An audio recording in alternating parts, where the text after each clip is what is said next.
The United States enjoys one of the world's most reliable and safest supplies of drinking water. Congress passed the Safe Drinking Water Act in 1974 to protect public health, and this includes regulating public water systems. The Safe Drinking Water Act requires the EPA, or Environmental Protection Agency, to establish and enforce standards that public drinking water systems must follow. The EPA then delegates primary enforcement responsibility for public water systems to individual states, and they must meet certain requirements. Over 151,000 public water systems provide drinking water to most Americans. Customers that are served by a public water system can actually contact their local water supplier and ask for information on contaminants that are in their drinking water, and are encouraged to request a copy of their Consumer Confidence Report. This report lists the levels of contaminants that have been detected in the water, including those by the EPA, and whether the system meets state and EPA drinking water standards. So welcome to Lesson 6, everyone. We're going to be talking about all things water. Many cities are now switching from chlorine to chloramines to disinfect municipal water. So, for example, if you have fish and were to put your fish in water with chloramines, your fish would die. Chlorine in water has been associated with increased cancer and colorectal cancer rates, and chloramines are a combination of chlorine and ammonia. Chloramines are respiratory irritants. They can trigger asthma, irritate your skin, cause dry skin and hair, irritate your eyes, and are tougher to filter out than chlorine. To be effective at filtering out chloramines, again chlorine and ammonia, a catalytic carbon filter is required with a reverse osmosis system or a whole house water filtration system, which can get expensive. So if your client can't afford a whole house water filtration system, look for a catalytic carbon filtration system. Activated carbons can remove some chloramines. Refrain from recommending inexpensive pitchers or those that screw onto a faucet, as they don't really remove chloramines. If your client is going to invest in a water filtration system, recommend something a little bit more robust than the standard carbon filtration pitchers. 70% of our planet is covered in water, and the majority is actually unusable for daily living. 97% of the Earth's water is salt water, and 2% is kept frozen in the ice caps and glaciers. That leaves just 1% of our planet's water available for human use. A lot of household water is wasted through drips, leaks, and to some degree carelessness. A dripping faucet, for example, can waste up to 2,000 gallons of water per year. The combined factors of rising temperatures, climate change, drought, population growth, urban sprawl, waste, and excessive use are leading to water shortages in some parts of the United States. More water is used in the bathroom than any other place inside the house. The kitchen comes in second.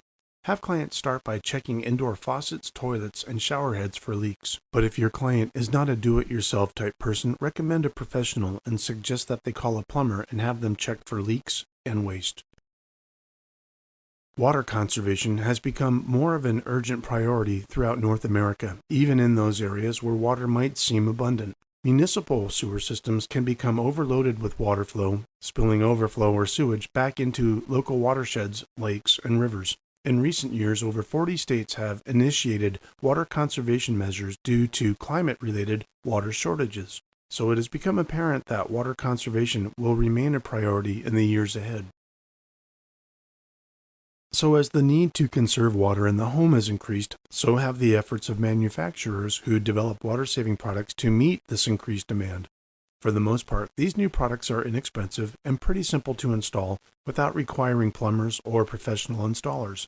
So it's never been easier for homeowners, including your client, to save or cut back on water usage, and in most cases, the cost of these water-saving products is returned within a few months due to savings on water utility bills. Water conservation inside the home has therefore become an issue of higher priority for water utility companies across the country as states are faced with competing needs for limited water supply, and as changing weather patterns have brought drought-like conditions to many communities during summer or hot months. Water is becoming more expensive to use. Now, a lot of us living in these affected areas already know this, but maybe less known is that conserving water can actually extend the life of septic systems by reducing soil saturation and can reduce the amount of backflow into municipal treatment systems. This is important because, again, an overloaded sewer system can cause untreated sewage to enter and pollute local watersheds, lakes, and rivers. What about outdoors? Water conservation in the yard and garden is especially important during summer months when homeowners typically use as much water outdoors as they do inside. This type of water use can be significantly reduced with products such as soaker hoses, which direct water only where it's needed, eco lawn grass seed, which grows a drought-resistant lawn, and rain collecting barrels, which enable homeowners to collect and store available rainwater. Many companies are now even more committed to helping homeowners learn water conservation practices and source water efficiency products. These companies are the ones to watch for future growth, and they are also the ones that we can recommend to our clients. The availability of artificial grass and the public's willingness to use this product helps immensely, and this is just one example of change that would work for all of us.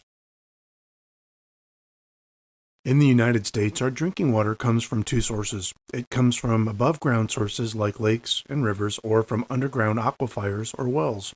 When looking at or considering our water supply, you almost have to take a step back for a moment and look at what is currently being dumped into our streams, lakes, rivers, and the environment in general. Industries that regularly dump into our rivers include industrial feedlots, sewage waste and sludge, and factories using fertilizers, chemicals, metals, and plastics. The EPA allegedly closely monitors and regulates these discharges, but is run and enforced by the individual states and their municipalities, and therefore may not be actively enforced. Other chemicals found in our water supply come from prescription and over-the-counter drugs, dietary supplements, hormones, antibiotics, cleaning agents, and other products.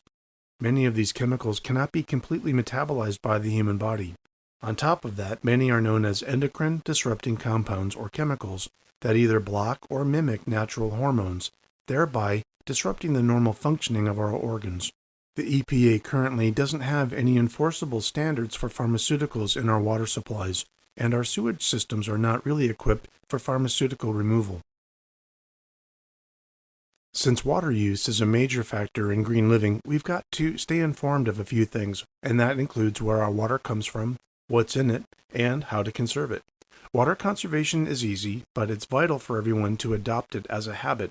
Water is not an infinite resource. Remember, if we're trying to get a client to make some changes in their water use, it could be too hard for some clients. So try easing them into new habits, or consider allowing some habits to remain, but cutting in other areas. So, for example, car washing can continue, but maybe we can encourage our client to take shorter showers or to use soaker hoses.